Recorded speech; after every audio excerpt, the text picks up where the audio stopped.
ये लोगों ने देश का माहौल पूरा बिगाड़ दिया है। लोगों को लगता है, अच्छे लोगों को लगता है ये देश रहने लायक नहीं रहा है।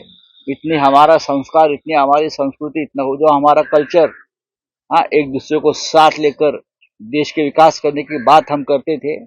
लेकिन ये जो एक विचारधारा इस देश में बनी है, ये हिंदुत्ववादी विचारधारा नहीं है। हिंदू एक संस्कार और संस्कृति है। हाँ, तो जाकर प्रधानमंत्री मोदी यूएस में जाकर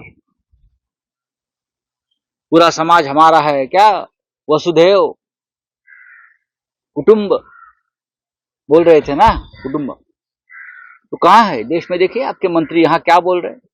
एक मंत्री महाराष्ट्र सरकार का ये बोल रहा है कि कोई भी सरपंच अगर मेरे पार्टी का नहीं होगा तो मैं फंड नहीं दूंगा। जो मेरे पार्टी का सरपंच है मैं उसको ही विकास का फंड दूंगा।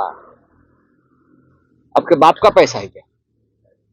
आपके बाप का पैसा है? किसका पैसा है? देश का पैसा है, सरकार का पैसा है, जनता का पैसा है, जनता टैक्स भरती है, उसका पैसा है। यहां डेमोक्रेसी है। आपने जब मंत्री पद की शपथ ली है उसमें लिखा है मैं किसी से द्वेष भावना के मन में रखकर काम नहीं करूंगा, सबको समान न्याय दूंगा। यही तो है संविधान खतरे में। हम जो बोल रहे हैं ना, संविधान खतरे में है, ये लोग संविधान को मानते नहीं है। जो मेरे पार्टी का सरपंच नहीं है उनको मैं विकास के लिए 1 रुपया भी नहीं दूंगा। मोदी जी, ये कौन सी भाषा हमारे देश में चल रही है आपके मंत्री की? क्या है ये? देखो, आज तुम्हारा समय है, कल हमारा समय शुरू होगा। तब मत बताना कि आप ये क्या कर रहे हो। ये समय समय की बात होती है। प्रधानमंत्री देश का दौरा करता है, फायदा नहीं है नुकसान नहीं, क्योंकि जो टैक्सेस है वो बढ़ चुके हैं, तो काफी हद तक ये नुकसान की जाएगी। देखिए, मोदी के 2 दिन से फोटो आ रहे हैं, ट्रम्प से मिलते हैं, गले में पड़ते हैं। जो कोई प्रधानमंत्री है तो उनके फोटो आएंगे, लेकिन देश के लिए तो घाटे का सौदा है। देश को क्या मिला मुझे बताइए। मोदी जी गए, देश को क्या मिला? किसको क्या मिला? देश को क्या मिला है मुझे बताइए। 2 दिन के बाद वापस 400 लोग लेकर वहां से इंडियन वापस उनका एक फ्लाइट आ रहा है, बेड़िया बांधकर, हाथ में जंजीरें डालकर आ रहे हैं ना। ये रोका मोदी जी ने, तो क्या फायदा क्या है? टैक्स बढ़ा दिया है फिर एक बार। हाँ, इंपोर्ट एक्सपोर्ट सब पर टैक्स बढ़ रहे हैं दोनों बाजू से। तो देश को क्या फायदा है? मोदी जी को फायदा है।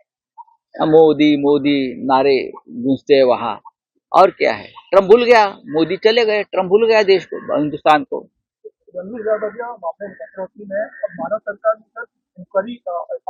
वो कानून की बात है, बोला। और आता काय आहे? प्रकरणामध्ये धनंजय मुंडे यांची भेट सुरू दिवसांनी घेतल्याचं कळतं आहे. इतक्या दिवसापासून ते आरोप करत होते, मात्र आता त्यांची भूमिका संशयास्पद. मला बीड मधल्या एका प्रमुख नेत्यानं त्या क्षणीच सांगितलं होतं की सुरेश धस यांच्यावरती विश्वास ठेवू नका. आम्ही जेव्हा म्हणतो की सुरेश धस या लढ्याचं नेतृत्व करतायत आणि ते न्याय देतील देशमुख कुटुंबियांना, त्यांच्यासाठी हा लढा आहे. मला तेव्हा लोकांनी समजवलं की तुम्ही धस यांची बाजू घेऊ नका. धस हे कधी पलटी मारते. धस, मुंडे आणि वाल्मिक कराड एकच आहेत. ही लढाई त्यांच्या स्वार्थाची आहे. आणि दुर्दैवानं हे सत्य होताना दिसत आहे. मला वाईट वाटतं की एका विद्यमान आमदारानं देशमुख कुटुंबियांच्या अश्रूचा बाजार मांडला आणि व्यापार केला. ती लहान मुलं बिचारी धसांच्या मागे न्यायासाठी धावत होती की हा माणूस आम्हाला न्याय देईल.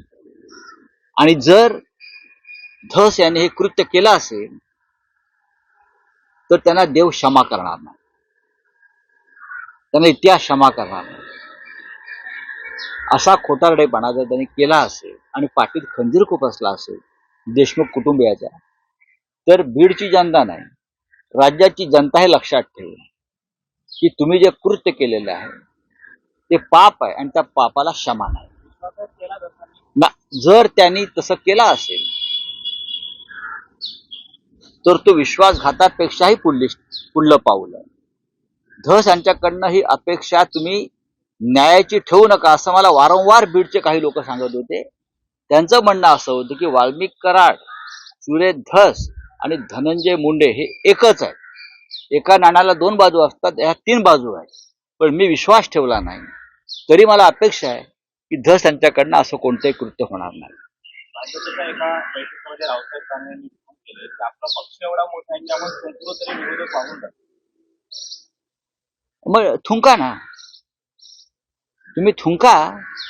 तुमच्यावर पण जनता तुम्ही पराभूत झाला तर लक्षात ठेवा, जनता तुमच्यावर थुंकली आणि त्या थुंकीतच तुमचा पराभव झाला आणि वाहून गेला. लोकसभेला, विधानसभेला तुम्ही पाप करून निवडून आलेला. रावसाहेब दानवे हे शेतकऱ्यांना शिव्या घालतात, अजून काही करतील, अजून काही करतील. तुमचा पक्ष मोठा नसून तुमचा पक्ष छोटाच आहे. तुम्ही भ्रष्टाचाराची रेषा मोठी केल्यामुळे तुम्हाला तो मोठी वाटते. आणि सगळी थुंकी जी होती भ्रष्टाचाराची थुंकलेली, मग अजित पवारजी असतील, अशोकराव चव्हाण असतील, प्रफुल्ल पटेल असतील, हसन मुश्रीफ असतील, एकनाथ शिंदे असतील, ज्यांच्यावरती भ्रष्टाचाराचे आरोप स्वतः नरेंद्र मोदींनी केले होते, मग थुंकलेलं चाटताय कशाला? मग थुंकलेलं चाटण्याची ही परंपरा काय तुम्ही नवीन आणलीत? काय यांचं ऐकताय तुम्ही? बदमाश लोक आहेत. महानगरपालिका निवडणूक आम्ही जिल्हा परिषद निवडणुकीमध्ये उद्धव ठाकरे या गटाला संपूर्ण नगर एकनाथ शिंदेंनी त्यांना कार्यकर्त्यांना आव्हान केलं. करू द्या ना आवाहन. अमित शहाचा पक्ष आहे, एकनाथ शिंदेचा पक्ष हा अमित शहाच्या मालकीचा पक्ष आहे. अमित शहाना जे हवे तेच ते बोलतात. एकनाथ शिंदे यांचा कोणताही पक्ष नाही. अमित शहाने शिवसेनेतला एक गट फोडला आणि जो गट शिंदे यांच्या ताब्यात दिला तो अमित शहाचा पक्ष आहे. अमित शहाने त्यांना सध्या चालवायला दिले. अमित शहा दुसरी काय भूमिका घेणार? जे महाराष्ट्राचे शत्रू आहेत, दुश्मन आहेत, तेच मराठी माणसासंदर्भात अशी भूमिका घेऊ शकतात. चला, राजन साळवी यांचा नुकताच पक्षप्रवेश शिंदे गटात झाला. मात्र भास्कर जाधव आपली क्षमता करून दाखवतात की माझ्याकडे क्षमता असून सुद्धा मला म्हणावं तसं काम करण्याची संधी मिळाली नाही. दुर्दैवानं मला ही संधी मिळाली नाही. माझा राज्यात एक मोठा वर्ग असून सुद्धा मी काम करू शकतो.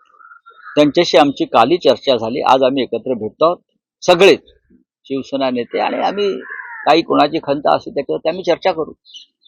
महाराष्ट्र के मुख्यमंत्री देखिए, महाकुंभ में सबको जाना है. ये एक बहुत पवित्र पर्व है. 26 तारीख तक कुंभ है, चलेगा. लाखों लोग आए हैं और हमारे भी घर से लोग गए थे. मेरे भाई गए थे सुनील राउत कुंभ में, जाकर आए. अगर हम खुद भी जाना चाहते हैं, 26 तारीख तक है, तो देवेंद्र जी अगर गए तो उसमें अच्छी बात है, जाना चाहिए. सब लोग जाते हैं, उसमें गलत क्या है?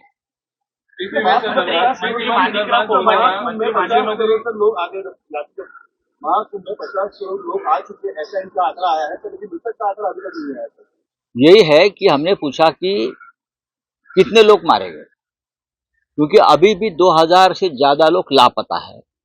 जब से भगदड़ हुई थी तब से 2000 से ज्यादा लोग लापता है. वो कहाँ गए? हमारा ये कहना है कि ये मारे गए, लेकिन सरकार बताने को तैयार नहीं. जब पार्लियामेंट में मैंने ये सवाल पूछा कि 2000 से ज्यादा लोग मरने की आशंका है, तो मेरा माइक बंद कर दिया. आप ये नहीं बोल सकते? तो क्यों नहीं बोल सकता हूं?